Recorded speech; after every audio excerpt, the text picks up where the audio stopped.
장관님 안녕하세요. 아이고 안녕하세요. 네. 신사임당님. 네, 반갑습니다. 반갑습니다. 네. 저희 여기 처음 왔는데 볼 게 진짜 많네요. 예, 그렇죠. 사람들이 잘 모르는 숨겨진 명소예요. 한번 둘러보실까요? 네. 네.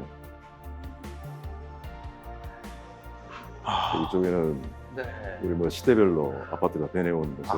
이거 한눈에 볼 수 있게 이렇게 돼 있네요. 그렇죠. 네.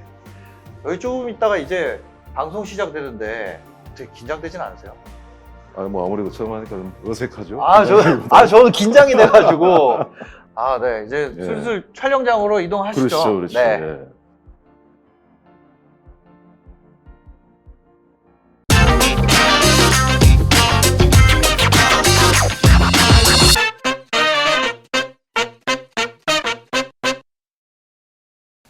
오늘은 이렇게 좀 뭐라고 해야 사복을 입으신 것 같아요. 좀 그렇죠. 네. TV 나오실 때는 보통 이제 정장 입고 나오시는데 예. 아무래도 좀 이런 편한 자리에는 또 편한 복장으로. 뭐 저도 좀 어색하네요. 그래서 다시 양복만 입다가 이렇게 하니까 뭐 그래도 좀 편한 면도 있고 네. 뭐 괜찮은 것 같습니다. 잘 어울리시는 것 같아요. 그 터틀넥이 확실히. 네. 오늘 어떤 분들이랑 같이 하는지 한번. 그러시죠. 네. 예. 네. 안녕하세요. 안녕하세요. 유튜버 안녕하세요. 데콘커플입니다. 반갑습니다. 네, 반갑습니다. 어서 오십시오. 안녕하세요. 어서 오십시오. 안녕하세요.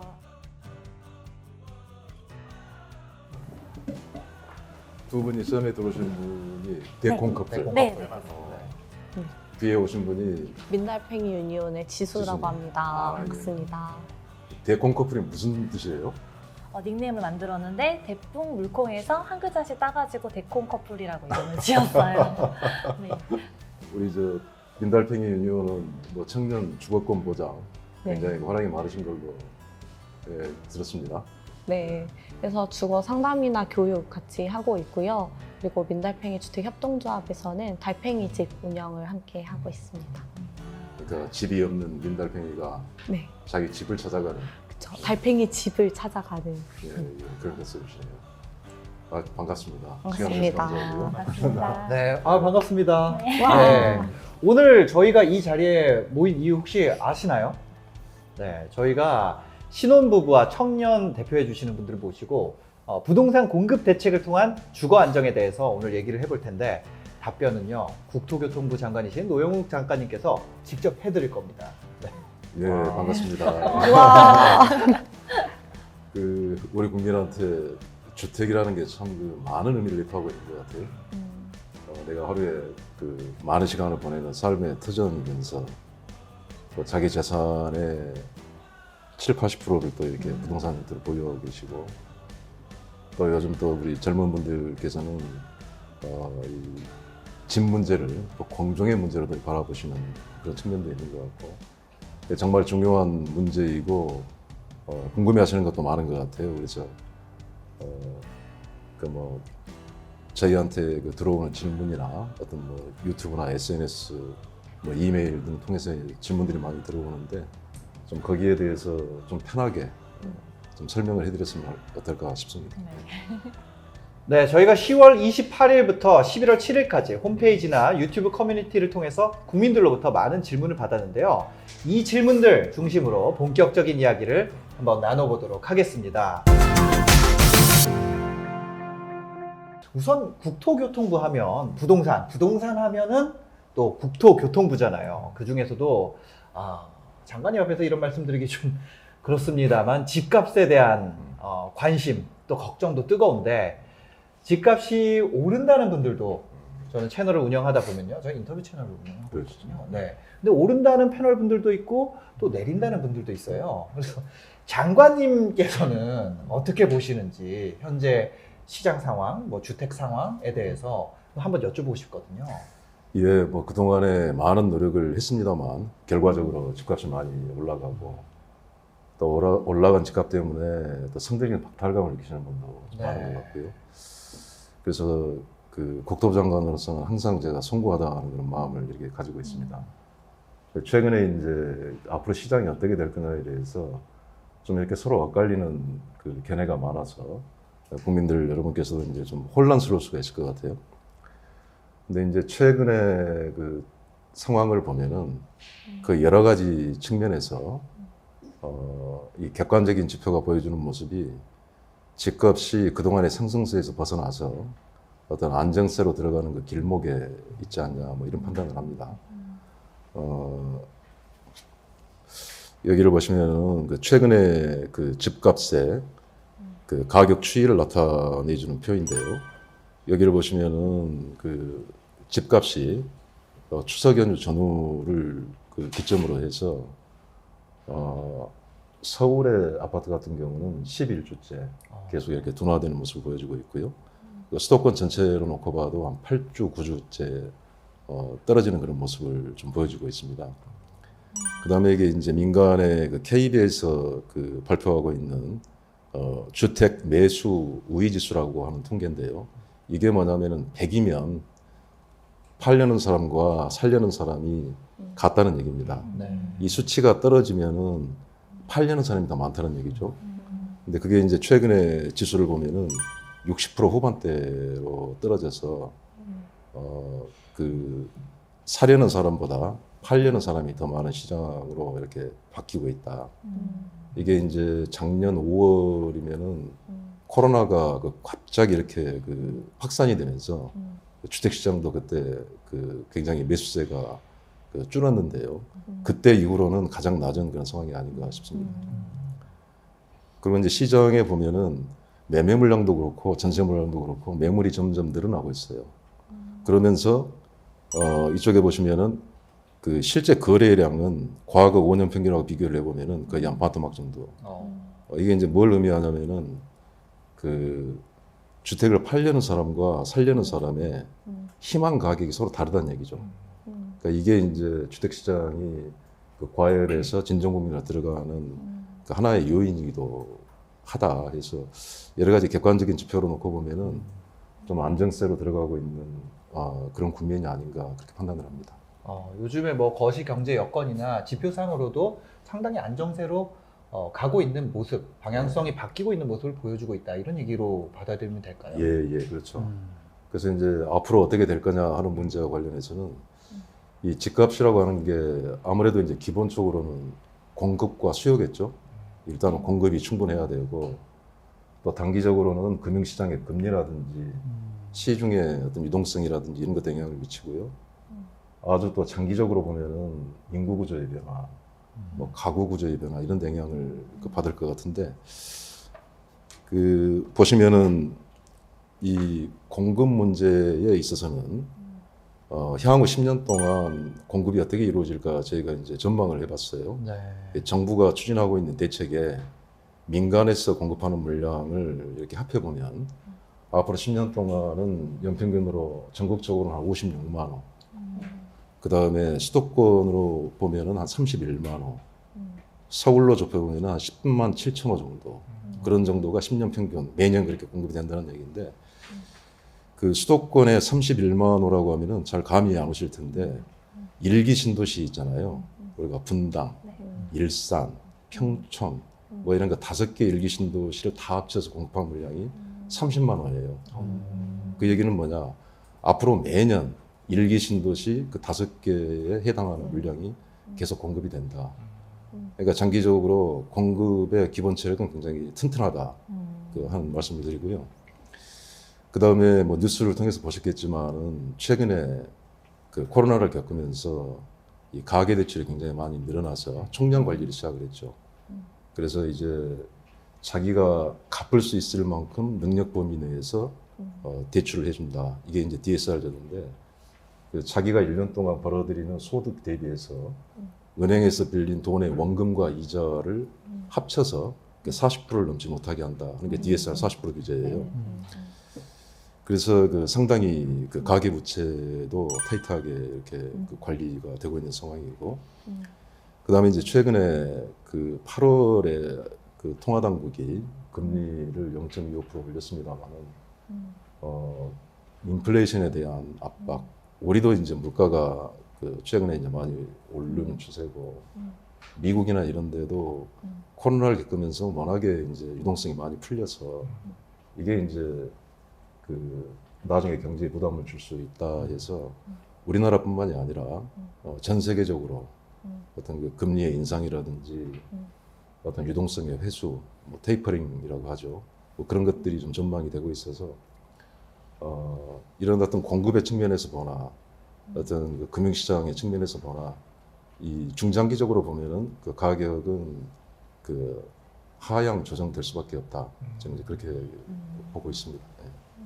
앞으로 이제 집값이 하향 안정화된다고 한다면 아무래도 신혼부부 입장에서도 집을 장만하는 시점에 대해서 좀 고민이 많을 것 같아요. 왜냐면 집값이 내려갈 것이라고 하면 내가 집을 장만하지 않는 게 낫나?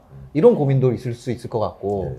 그래서 그런 부분에서 봤을 때 신혼부부 입장에서 지금 궁금한 것이 있으면 잠깐 이렇게 질문해 주시면 지금 뭐 답변이 있을 것 같아요. 아무래도 집을 사려는 사람이랑 팔려는 사람들의 눈높이 차이가 좀 있을 것 같긴 한데 저희 같은 신혼부부 같은 경우에는 언제쯤 내 집 마련을 하는 게 좋을지 혹시 예, 제가 방금 말씀드렸습니다만 최근 이렇게 안정세로 전환되고 있는 그 네네네. 추세이고 네, 앞으로 당분간 좀 거시 여건이나 공급 여건을 봐도 네, 좀 이렇게 안정 쪽에 그 지표를 많이 보여주고 있어요. 네. 그래서 조금 주택을 서둘러서 이렇게 구입하는 거는 참 좀 권하고 싶지가 않습니다. 그리고 특히 이제 뭐 특별히 꼭 필요해서 주택을 구입하셔야 된다 그러면은 이미 가격이 많이 올라가 있는 어떤 기축 시장의 주택, 오래된 것보다는 신축 주택, 특히 이제 최근에 그 하고 있는 그 3기 신도시 사전 청약 물량이라든가 이런 거를 노려보시면 어떨까 싶어요. 지금 사전 청약에 공급되는 그 아파트 가격은 주변 시세의 한 60에서 80% 저렴하게 공급이 되고 있으니까 네. 좀 새로운 주택에 청약을 한번 노려보시면 어떨까 네. 권유를 드립니다. 네. 지금 얘기해 주신 이제 3기 신도시, 공공택지, 도심복합사업, 공공재개발, 재건축 같은 이제 다각적으로 주택 공급 확대가 지금 진행 중이고 있으니까 신축 주택을 좀 노려보면 좋겠다. 예. 요즘에 또 신축이 인기가 많잖아요. 네, 맞죠. 그렇죠? 네.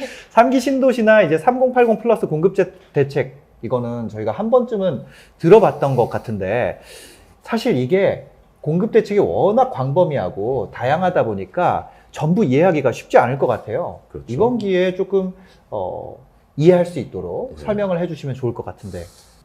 너무 복잡해 보이는데 이번 정부 들어와서 주택 공급과 관련해서 낸 대책들을 다 합치면은 한 205만 호 정도의 공급 계획입니다. 이게 이제 아까 1기 신도시가 전부 합쳐서 30만 호라고 네네. 했으니까 한 7개 정도 해당되는 그 물량이죠. 그러니까 과거에 주택을 공급을 많이 했던 게 이제 노태우 대통령 시절에 그때 주택 200만 호를 추진했었는데 그것보다는 많은 물량이죠. 진짜.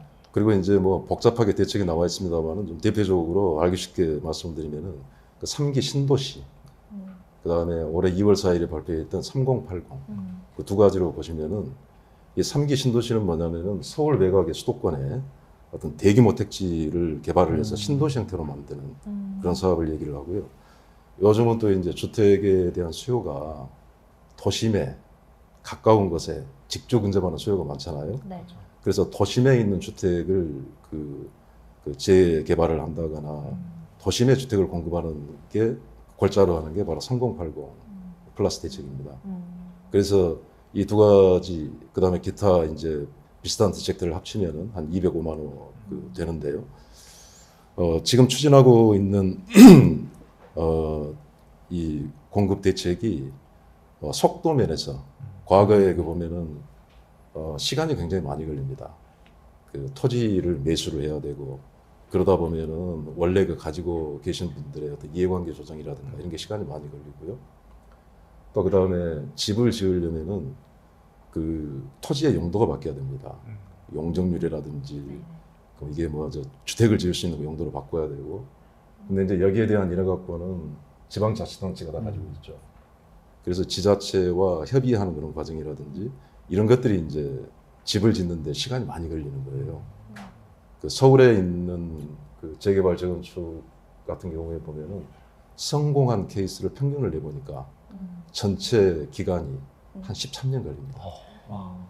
건축 자체를 하는 거는 3년인데 한 10년 정도가 그런 어떤 그 이해관계 조정, 행정 절차 이런 게 소요가 되는 거죠. 이런 걸 좀 대폭 단축시켜보자. 그 하는 게 좀 특징입니다. 그 이사 대책에서 그 소위 민간 재개발로 하면은 전체가 13년이 걸리는데 지구 지정할 때까지 한 5년이 걸리거든요. 네. 근데 대책 발표하고 지금 9개월 만에 이게 지구 지정이 지금 되고 있거든요. 그러면은 그 기간이 이제 굉장히 빨리 단축을 하고 있다 하는 거고. 그 다음에 이제 입지를 보면은 이제 3기 신도시 물량은 주로 이제 서울 외곽의 수도권에 주로 주택을 많이 그 공급을 하지만은 3080 플러스는 주로 이제 서울 도심에 그 주택이 많이 이게 공급이 되게 되겠습니다. 그리고 이제 그 공공이 추진하는 이런 아파트 단지들은 소위 이제 분양가 상한제를 적용을 해서 주변의 시세하고 비교를 해보면 한 60에서 80% 정도. 특히 이제 오늘 신혼부부 또 청년 관심이 많으신 여러분이 같이 해주셨는데 특히나 이제 3기 신도시나 3080 대책에서는 그동안의 청약제도에 좀 빈틈이 있더라고요. 그 특별 공급 물량을 TO를 정해놨는데 그 혼자 살고 계시는 분이라든가 또 소득이 어느 정도 이렇게 되는 맞벌이 부부라든가 뭐 이런 분들이 청약 자체 자격이 없는 그런 문제가 있어서 그 최근에는 이런 분들도 그 전체 특별 공급 물량의 한 30% 정도는 그 추첨의 기회를 가질 수 있도록 뭐 기회는 있어야 되지 않겠습니까? 그렇죠. 그래서 최근에 그런 기회 그런 제도를 좀 바꿔나가고 있다는 말씀을 드립니다. 복잡한 것 같지만 수도권을 중심으로 보면은 그 외곽에 그 대규모로 신도시 형태로 짓는 3기 신도시, 그다음에 서울 도심을 중심으로 직주 근접 그 주택을 이렇게 찾는 3080 플러스 대책 이렇게 해주시면 좋겠습니다. 네. 그 행정 속도를 대폭 끌어올려가지고 과거에는 5년에서 10년까지 걸리던 행정 속도가 지금 9개월만 해도 진행이 되고 있다. 그렇습니다. 현재 이미 그렇게 하고 있다는 거잖아요. 그렇습니다. 이 속도가 유지된다면 내 집 마련이 대콘 커플은 가능하겠는데요. 그럴 것 같아요. 네. 지금 3기 신도시에 대한 국민들 관심이 되게 높아요. 대콘 커플도 3기 신도시에 대해서 관심이 높지 않나요? 네, 저희도 네. 지금 3기 신도시 교산 지역 청약을 준비 중에 있거든요. 하남 교산 지역에 네. 네. 이번에 3차 사전 네. 굉장히 인기가 좋은 지역인데요. 네, 맞아요. 당첨이 꼭 됐으면 좋겠습니다. 네. 아, 감사합니다. 네. 주변에 친구들이나 아니면 회사에서도 보면은 이제 관심이 진짜 많거든요. 근데 그렇다 보니까 궁금한 점들이 되게 많은데 앞으로의 진짜 디테일한 공급 계획 뭐 이런 것들이 궁금한데 좀 말씀해 주실 수 있을까요? 예, 그럴게요. 그 우선 왜 사전 청약을 하냐부터 이제 설명을 좀 드려야 될 것 같은데 네. 아까 말씀드렸듯이 이제 대규모 아파트 단지를 공급하는 데는 시간이 굉장히 많이 걸립니다. 그 과거 평균 보면은 10년 이상, 13년씩 이렇게 걸렸고 우리가 단축을 한다고 해도 금방 나올 수는 없는 노릇 아니에요. 행정 절차를 대폭 단축을 해도 또 이제 그 건축하는 시간이 있고 하다 보니까 그러니까 사실은 주택의 공급의 문제는 굉장히 중기적인 그런 과제입니다. 근데 이제 과거에 아까 총량으로 보면은 앞으로 매년 신도시가 하나씩 수도권에 하는 것처럼 총량은 많은데 시기적인 미스매치가 좀 있어요. 또 특히 이제 그 집값이 오른다 하면은 불안하니까 먼저 사고 싶은 이런 심리가 있잖아요. 소위 이제 요즘 영끌 매수했던 게 그런 현상이었던 것 같은데 그래서 그 내 집을 확정하는 시기를 좀 이렇게 당기는 겁니다. 원래는 이렇게 청약을 할 수 있는 시점이 공사가 착공되는 시점이었는데 그거를 앞당겼어요 이번에는. 그래서 그 단지에 대한 그러니까 청약을 할 수 있는 기본 설계가 나오고 지구가 확정이 되고 하면은 그 사전 청약을 미리 한다 해서 그 기간을 한 2, 3년 당기면 장기적으로 봐서 수급에도 영향이 없고 당장에 올해하고 내년에 스트레스 구간에도 대응할 수 있고 이제 그런 측면 때문에 이제 사전 청약을 저희가 하는 것인데요. 토지주택공사에서 이제 그 택지를 개발을 하면 LH에서 직접 거기에 임대주택이나 그 직접 이렇게 짓는 주택이 크게 봐서 한 60% 정도 되고 그다음에 민간 건설사가 매입을 해서 짓는 게 한 40% 정도 되는데 일단 그 LH가 관리하는 공공주택 중에서 사전 청약을 할 수 있는 걸 따져보니까 올해하고 내년 사이에 한 6만 2천 호 정도 물량이 나와요. 그래서 지금 시작하고 있는 올해 한 32,000호, 또 내년 상반기 중심으로 내년에 한 3만 호 이렇게 하는데 그 민간에서 그 공공택지를 이용해서 하는 그런 사업도 사전 청약을 한번 해보지 않겠느냐. 그래서 이제 민간 건설사하고 협의를 해보니까 그쪽에서 많은 물량이 나왔어요. 그다음에 도심에 하는 그 3080 그 부분에서도 사전 청약을 할 수 있는 부분이 나오고 여기에서 10만 7천 호 정도가 추가가 됩니다. 그래서 올해하고 내년 중심으로 사전 청약을 할 수 있는 물량이 전부 합하면 여기 16만 9천 호 정도. 그 빨리 주인을 찾아드리는 물량인데 네. 감이 잘 안 오시죠? 네. 16만 9천 호 하면은 분당하고 판교하고 동탄에 공급한 물량 전체하고 맞먹는 그런 규모입니다. 엄청 많네. 충분히 그 네. 공급하는 차원의 물량은 준비되어 있다. 사전 청약 홈페이지에 방문한 인원이 2천만 명이 넘었다고 그러더라고요. 예, 그렇습니다. 정말 히트 상품이죠. 말 그대로.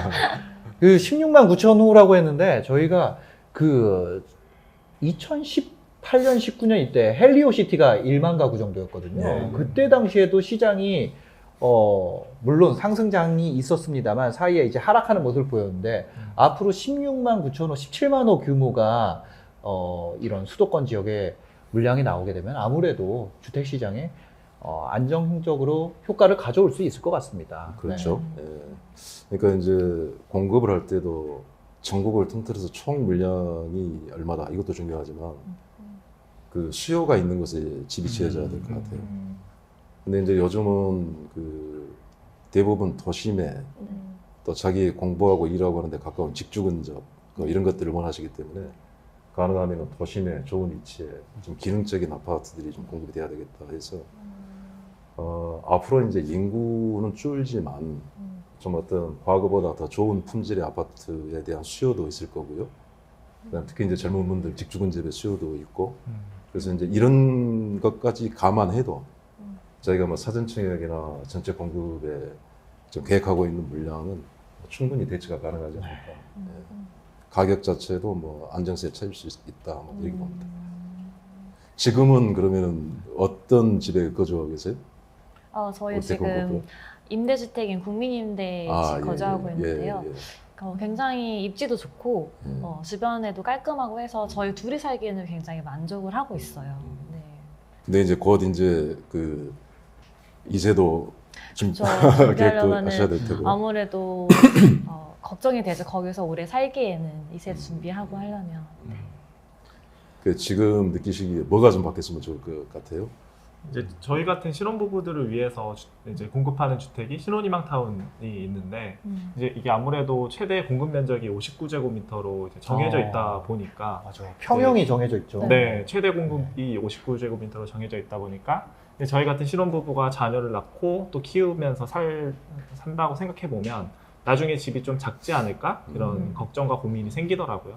맞아요, 네, 맞아요. 그렇다 보니까 좀 더 큰 면적의 신혼희망 타운을 공급해줬으면 좋겠다 이런 얘기가 되게 많거든요. 예, 혹시 그런 것도 공급할 계획이 있으신지? 예, 뭐 저도 뭐 그런 얘기를 최근에 많이 들었습니다. 그러니까 몇 년 전에 시작된 그 신혼희망 타운이 어떤 그 아까 말씀드린 뭐 직주 근접이라든지 위치라든지 어떤 기능이라든지 또 뭐 어떤 공유 시설에 좀 특화를 한다든지 이런 면에서는 다 좋은데 딱 하나 이제 문제가 좀 너무 작다. 네. 그러니까 이제 그동안에 처음에 시작할 때 되도록이면 많은 신혼부부들한테 기회를 드려야 된다 이런 차원에서 하다가 보니까 작은 평 위주로 된 것 같은데 뭐 앞으로 얘를 키우다가 보면 좀 더 넓은 공간도 필요하고 할 것 같아서 저희가 앞으로 하는 그 물량에는 어떤 그 좀 중대형 평형 이 비중을 좀 늘려가려고 하고요. 그다음에 좀 공공임대에 사신다고 했는데 이제 공공임대는 국민주택 규모라는 제한이 있어요. 그러다 보니까 요즘은 그보다 더 평형을 넓게 하려면 민간에서 지은 주택, 그다음에 또 이제 좋은 브랜드 이런 걸 찾으실 텐데 아까 그 사전 청약의 민간 물량을 확대한다고 네. 하지 않습니까? 아까 네. 10만 9천 호 정도. 네. 그래서 이제 좀 더 넓은 평형이 앞으로 공급이 더 많이 될 수 있을 것 같고 하니까 좀 그런 좀 기회를 한번 이렇게 보시면 좋을 것 같고 LH에서 직접 공급하는 것도 그 59 이상, 60에서 84 정도 중대형 네. 그 평형을 앞으로 훨씬 더 많이 늘려갈 거예요. 앞으로 이제 공공 분양뿐만 아니라 3기 신도시에는 민간 물량들이 섞여 있기 때문에 넓은 평형 그렇죠. 또 사실 뭐 브랜드라든지 이런 거 네, 그런 부분도 사실 신혼부부 입장에서 신경 쓰는 부분이거든요. 그죠? 네, 그렇죠. 맞아요. 네, 맞아요. 대콘 커플 입장에서는 이번 사전 청약에 대한 기대감이 굉장히 높으시겠어요. 네. 그리고 저희가 걱정하고 있던 부분에 대해서 이제 장관님께서 공감해 주시고 또 저렴한 가격에 이제 내 집 마련할 수 있는 기회를 만들어 주신다고 하니까 되게 마음적으로 든든해지는데요. 또 친구들이랑 얘기하다 보면 요즘 신축 아파트, 신축 되게 좋아하는데 신축 아파트의 분양가는 점점 올라가고 아, 근데 이제 또 대출 규제는 이제 막 심해진다 네. 이런 내용이 나오는데 그렇다 보면 내 집 마련은 점점 어려워지는 게 아닐까 이런 생각을 하게 되더라고요. 그래서 그것에 대한 입장은 어떠신지 좀 궁금합니다. 최근에 이제 가계대출 관리를 한다고 하니까 아마 집을 마련하려고 하시는 분들이 걱정이 많을 것 네. 같아요. 네. 근데 이제 그 전체 국가 전체로 놓고 보면은 지금처럼 가계대출의 총량이 마냥 늘어나는 거는 나중에 정말 큰 문제가 올 수가 있어요. 이게 정상화되는 과정에 금리가 올라가면은 은행에 대출 받은 분은 이자를 더 많이 내야 되는 이런 게 있고요. 경제 전체적으로 이제 인플레이션 문제가 오고 해서 좀 이게 견딜 수가 없어요. 네. 그러다 보니까 이제 뭐 잘 아시겠지만 과거 역사를 봐도 이 전체 통화량이나 대출 물량이 늘어나면은 언젠가는 정상화 과정을 밟아갈 수밖에 없는 그런 상황이고 우리도 이제 최근에 가계대출 총량이 너무 많이 늘었습니다. 특히 이제 코로나를 겪으면서 시중에 돈도 많이 풀리고 그래서 전체적으로 총량을 관리할 수밖에 없는데 방금 이제 걱정하신 대로 정말 실수요자 내 집 마련이나 전세대출이나 이런 쪽에 영향을 미치면 안 될 거 아니겠어요? 그래서 좀 그런 부분에 대한 보완 대책은 같이 가고 있다. 그래서 이번에 아까 말씀드린 DSR 그 전체 규모의 그 전세대출은 제외된 걸로 그 되어 있고요. 그 다음에 그 뭐 중도금이나 잔금을 이렇게 지급을 해야 입주를 하실 수 있을 텐데 네. 그런 어떤 집단 대출에 관련된 그런 부분도 이번에는 그 제외가 돼 있다. 그 다음에 뭐 리츠나 모기지 이런 그 정책 그 금융에 관련된 그런 부분도 이번에는 좀 이렇게 예외적으로 그 관리를 그 하고 있기 때문에 정말 꼭 필요한 분들이 그 대출이 아예 기회가 없어지는 그런 문제는 없을 것이다. 네, 그렇게 말씀드립니다. 네. 저도 이제 전문가분들이 나오셔서 얘기하는 걸 들어보면 그런 얘기를 하시더라고요. 이 금리 인상이나 디레버리징 이 국면은 지금 전 세계적인 현상이기 때문에 우리나라만 대출을 확대하는 정책을 한다는 건 말이 안 된다. 그런 말씀을 하시더라고요. 그리고 이게 가계부채가 또 경제 위기로 이어질 수 있는 만큼 부채 관리는 지금 필요한 국면이 확실하다. 이런 이야기도 많이 듣거든요. 그렇죠. 뭐 쉽게 네. 얘기하면은 다른 나라들은 금리를 다 올리는데 우리만 낮게 유지를 한다. 그러면은 돈이라고 하는 데는 그 이득이 많이 나는 곳으로 가게 돼 있잖아요. 네. 그러니까 우리 국내에 들어와 있던 모든 자금이 해외로 다 빠져나갈 겁니다. 그래서 어느 정도 국제적인 수준과 이 동조를 맞출 수밖에 없는 그런 부분들이고요. 네. 네, 그렇습니다. 가계부채 관리는 정말 고난도 과제죠. 이 또한 잘 준비해 주시리라 믿고 기다려 봐야겠습니다. 지수 위원장님께서는 또 질문이 있으시다고. 네, 아무래도 저 또한 이제 민달팽이 유니온이라는 청년주거 단체에서 활동을 하다 보니까 주거 문제를 겪고 있는 되게 많은 청년들을 만나게 돼요. 그러면서 이제 저희들이 이제 했던 얘기는 타워팰리스보다 비싼 고시원이라든가 아니면은 이제 원룸 관리비는 아무도 모르지만 내야 되는 그런 것들을 이제 들여다보는데 가계부채 이야기를 주시는 것들을 보면서 앞으로 지역구에 살고 있는 청년들도 더 좋은 주거에서 거주할 수 있도록 다방면으로 청년주거 정책들이 좀 펼쳐지면 좋겠다 하는 생각을 좀 하게 됐습니다. 우리 민달팽이 유니온이 이제 청년의 주거권 보장 차원에서 참 의미 있는 일들을 참 많이 하고 계신다고 해서 좀 경의를 좀 표하고요. 저도 하여튼 제일 가슴 아픈 부분이 그 청년의 주거 문제입니다. 어떤 미래를 설계하고 희망찬 걸로 가득 차야 되는데 당장에 내가 번 소득의 대부분을 또 집세로 내야 되고 앞으로 또 내 집 마련은 또 요원하다 해서 박탈감에 또 빠질 수도 있고 해서 하여튼 청년의 주거 문제만큼은 꼭 한번 제가 풀고 싶은 그런 과제인데요.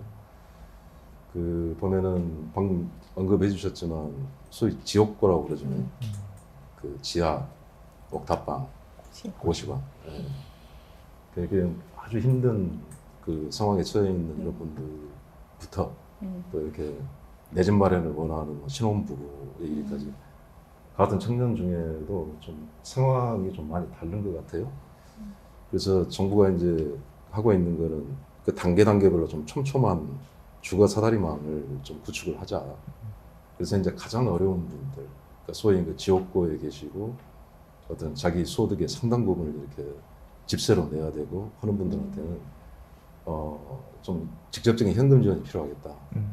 그래서 이제 가장 힘든 분, 소위 주거급여라고 하죠. 네.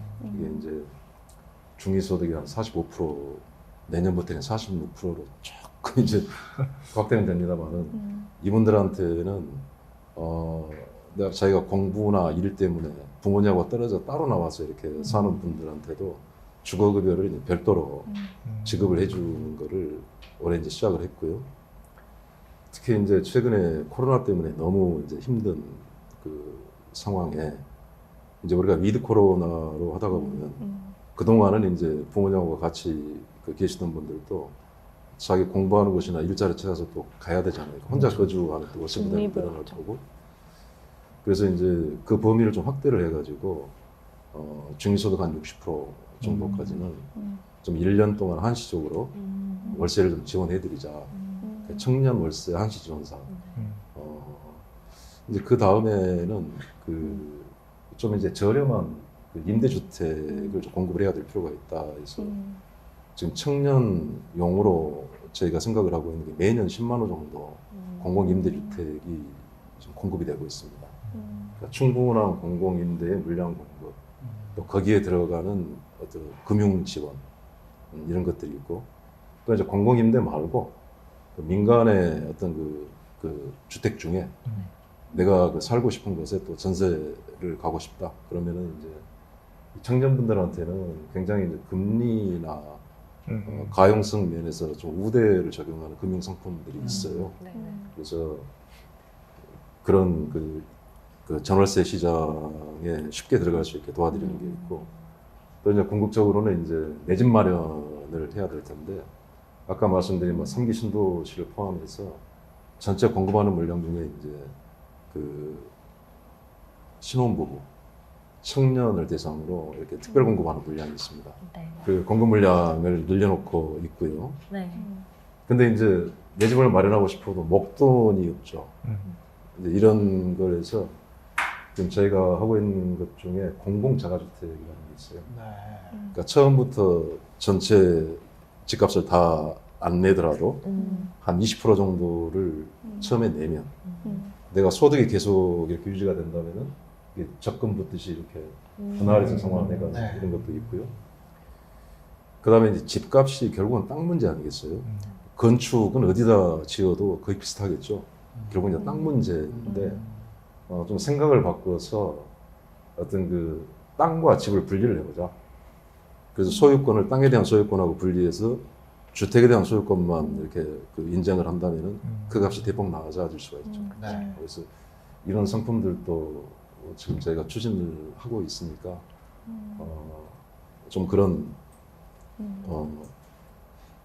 그 기회를 한번 이용을 해보셨으면 좋겠고요.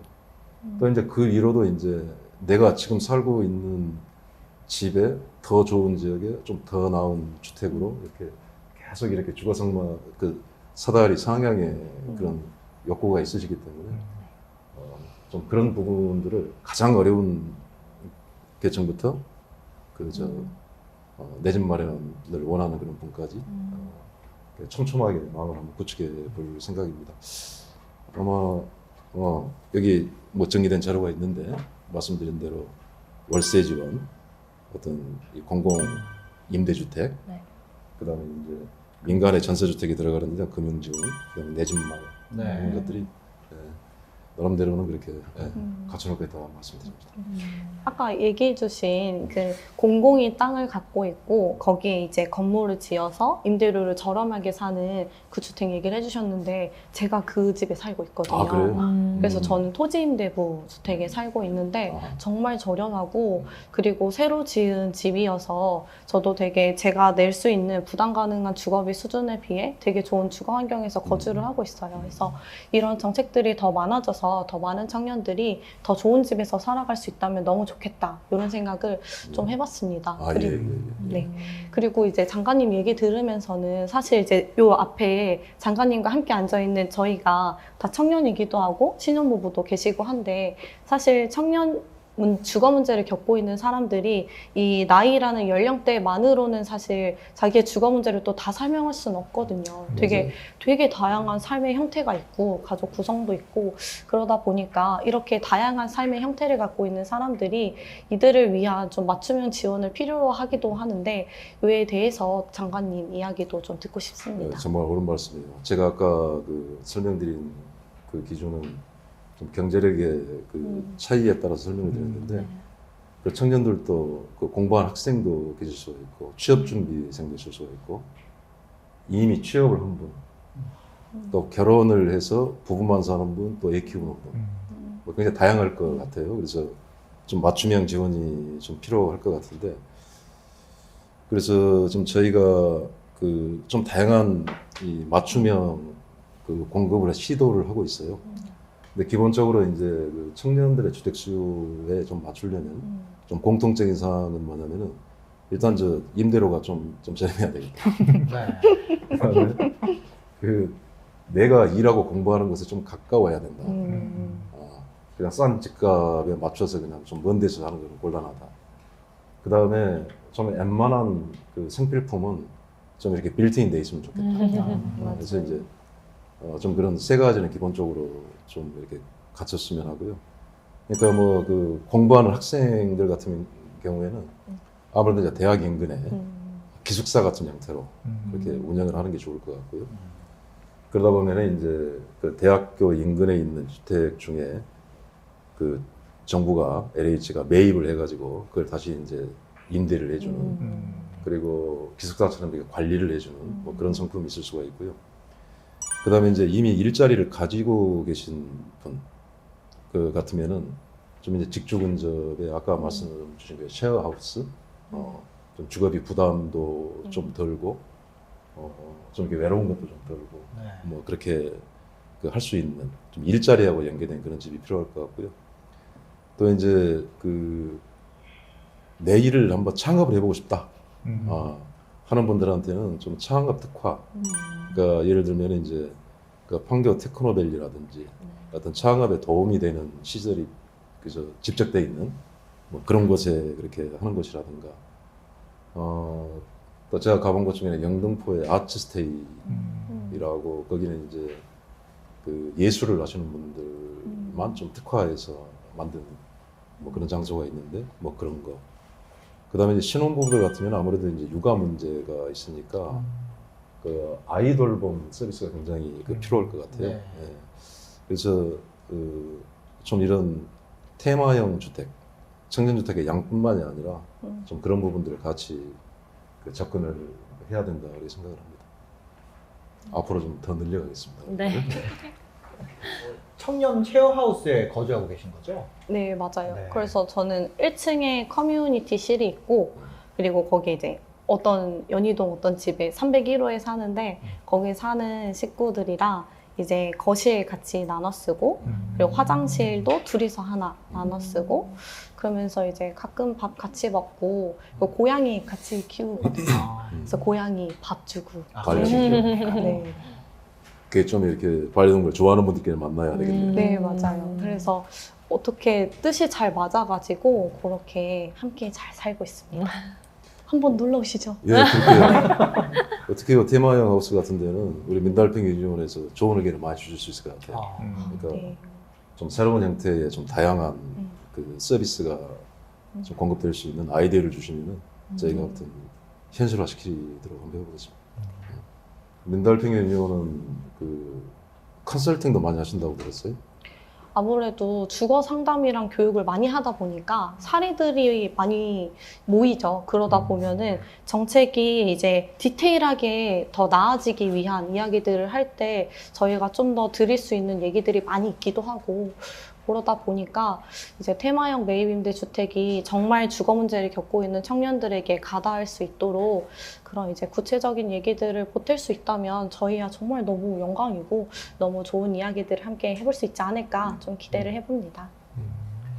네, 청년들 같은 경우에는 아무래도 임대차 계약을 처음 하다 보니까 이런 전월세 계약에 있어서 사기를 당하는 경우도 있다고 아까 얘기를 해주셨는데, 그런 경우에도 지금 민달팽이 유니온에서 많은 컨설팅을 해주고 계신 거죠? 네, 아무래도 저희가 그 주거 교육을 할 때요, 집 구하기 A to G라는 교육을 해요. 그러니까 부동산 가기가 무서워요 하시는 분들 정말 많거든요. 첫 계약을 다들 생각해 보시면 생각보다 어렵습니다. 그래서 집 구할 때 공인중개사랑 어떻게 만나야 되는지, 그리고 집 볼 때 뭐부터 좀 봐야 되는지 그런 것들을 설명하는데, 그 과정에서 전세 사기 얘기를 안 할 수가 없어요. 네. 아무래도 점점 그 피해 규모도 너무 커지고 있고, 그러면서 이제 저희가 그런 사례자분들이랑 얘기하다 보면은 확실히 전세 규모가 커질수록 이 보증금을 보호해주기 위한 장치가 정말 많이 필요하다는 이야기들을 하게 되는데, 요거에 대한 장관님 생각을 좀 듣고 싶습니다. 예, 우리를 좀 모두 화나게 하는 사람들 있죠. 소위 나쁜 임대인, 수백 채 업계 투자해서 확보를 하고 또 이렇게 보증금 안 돌려주고 하는 이런 좀 나쁜 몇몇의 분들 때문에 그렇게 고통을 겪는 분들이 많은데, 저희가 지금 그런 사람들은 일단 명단을 좀 공개를 해서 아무래도 이제 그 성인에 대해서 내 집을 구하고 이렇게 하다가 보면 스스로 내 자신을 보호하는 그런 지혜도 필요할 것 같아요. 뭐 간단하게 그 요새는 그 정부 24 그 이제 온라인으로 들어가면은 등기부 등본을 뗄 수가 있습니다. 네네. 과거에 이제 법원 등기사무소가 뗄 수가 있었는데 지금 온라인상으로도 이렇게 열람이 가능하니까 그걸 떼 보면은 이게 뭐 어느 금융기관에 저당이 잡혀 있는지, 이게 만약에 그걸 빼고도 내 보증금이 이렇게 반환받을 수 있는 건지 그런 기본적인 확인은 기본이라고 봐요. 그래서 그걸 한번 확인해 보시기를 권하고요. 그 다음에 계약을 할 때 그 공인중개사한테 그걸 요구하셔야 됩니다. 맞아요.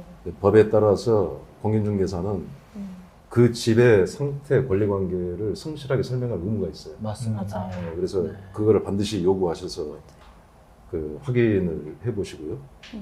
그 다음에 이제 정말 확실하게 내가 좀 보장을 하고 싶다 그러면은 전세보증보험이라는 게 있어요. 허그에서 네. 하고 있는 건데, 이걸 하면 이제 내 보증금은 전부 허그에서 보증을 해주게 되니까. 근데 특히 이제 청년분들한테는 그 보증료를 절반 이하로 낮춰 드리고 있습니다.